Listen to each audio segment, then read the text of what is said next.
sabaaf sablammoota wayyaanee nu barsiifneerra. Eenyumaa keenya baruu yoo fedhanii mirga sirna gadaa dubbisaa seenarra. Mirga sabaaf sablammoota wayyaanee nu barsiifneerra. Eenyumaa keenya baruu yoo fedhanii mirga sirna gadaa qoradhaa seenarra.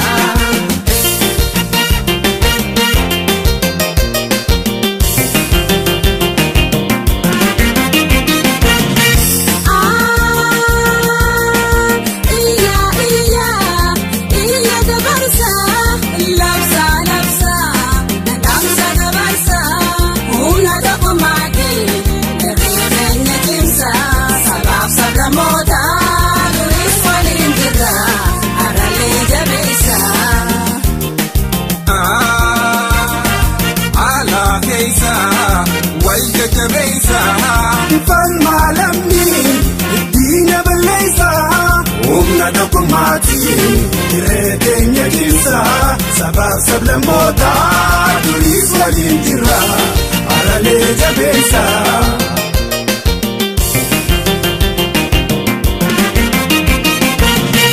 Sababa laa tokko taa'anii mirga keenya ormaa gadi dhiifnu egereen sabafoo fuuldurri abdiidhaa falmii haa cimsinu.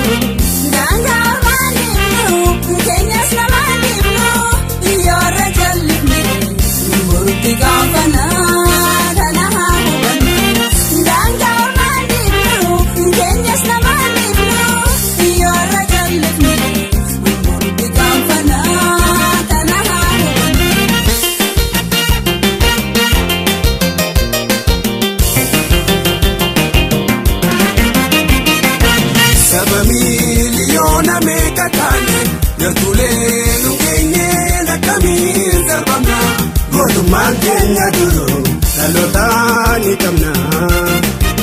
Onne dhiira kaleessa irraa daalleen fayyadamna.